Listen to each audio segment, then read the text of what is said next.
حلو بتاعنا النهارده قطايف، ومش اي قطايف، قطايف كده قراطيس صغيره او كورنيهات او سموها زي ما تسموها. عملتها من الالف للياء بعجينه القطايف. طبعا فيديو عجينه القطايف نزل من كام يوم، وديني عملتها بشكلها الجميل والتحفه عشان تعرفوا عملناها ازاي. طبعا تابعوا الفيديو. حبايبي اللي لسه بيشوفوا القناه لاول مره يا ريت تشتركوا في القناه وفعلوا زر الجرس عشان يوصل لكم كل جديد من وصفاتي. وطبعا اللايك الجميل منكم اللي بيرفع الفيديو على اليوتيوب. يلا بينا نشوف الطريقة. اللهم صل وسلم وبارك على سيدنا محمد وعلى آله وصحبه وسلم. أهلا بكم حبايبي، عاملين ايه؟ يا رب تكونوا بخير وصحة وعافية. النهاردة طبعا بنعمل القطايف بطريقة حلوة جدا، وهي وحشوة الكريمة. هنحشيها كريم شانتيه. طبعا لازم تجيبي الكنافة العصافيري الصغيرة دي، تقولي للي بيعمل كنافة عايزة كنافة عصافيري صغيرة. طبعا انا عاملاها بنفسي وبعملها في البيت، وهوريكم الطاسة اللي بكمل فيها. ده هي طبعا القطايف بتاعتي العصافير اللي انا بعملها.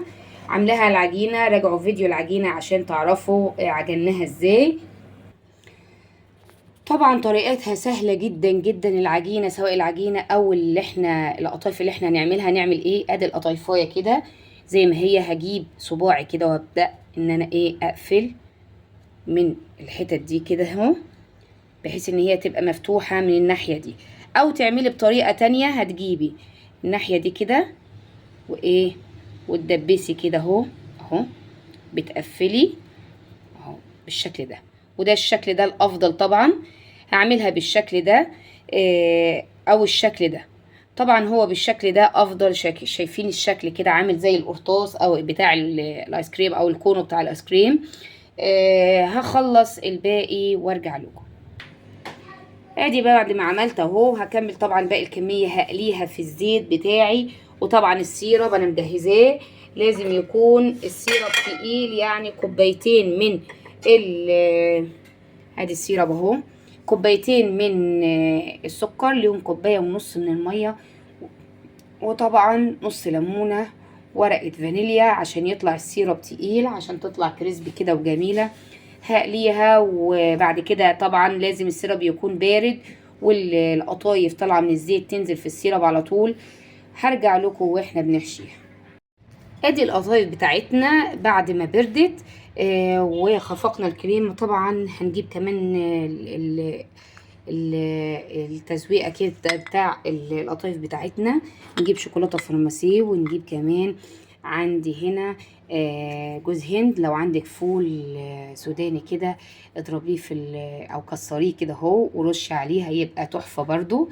عندي هنا طبعا ادي شكل زي الكورنيه كده. هنبدأ نعمل ايه؟ يا اما اجيب المعلقة احشي بيها، يا اما هبدأ ان انا اعمل بالشكل ده اهو، والف كده اهو، بحيث ان هو ما يدلقش من هنا ومن هنا. وهنزل بنفس القطيفية كده. شايفين الشكل الجميل؟ نعمل واحدة تاني كده، نعملها بجوز الهند. ادي هنزل كده في جوز الهند بالشكل الحلو التحفة ده. طبعا بكمية قليلة، يعني يعتبر كوبايتين من الدقيق عملت كمية حلوة، وهتفرحي ولادك وجوزك. وطبعا لو عاملة عزومة هتبقى جميلة جدا في العزومات. وطعمها حلو، تبقى خفيفة برضو. يعني عندك عملنا قبل كده بالحشوة العجوة، عملنا بالمكسرات، عملنا بالكريمة اهو. يعني عندك كذا حاجة تعملي بيها وكذا شكل تحببي أولادك في الحاجة اللي بتعمليها، وما تكون طبعا معمولة في البيت بتبقى أجمل وأجمل. هخلص وارجع لكم. وادي القطايف بتاعتنا بعد ما حشيناها. شايفين الشكل تحفة وروعة. يا ريت تعجبكم الطريقة. ما تنسونيش في اللايك والشير والسبسكرايب. بحبكم في الله. رمضان كريم.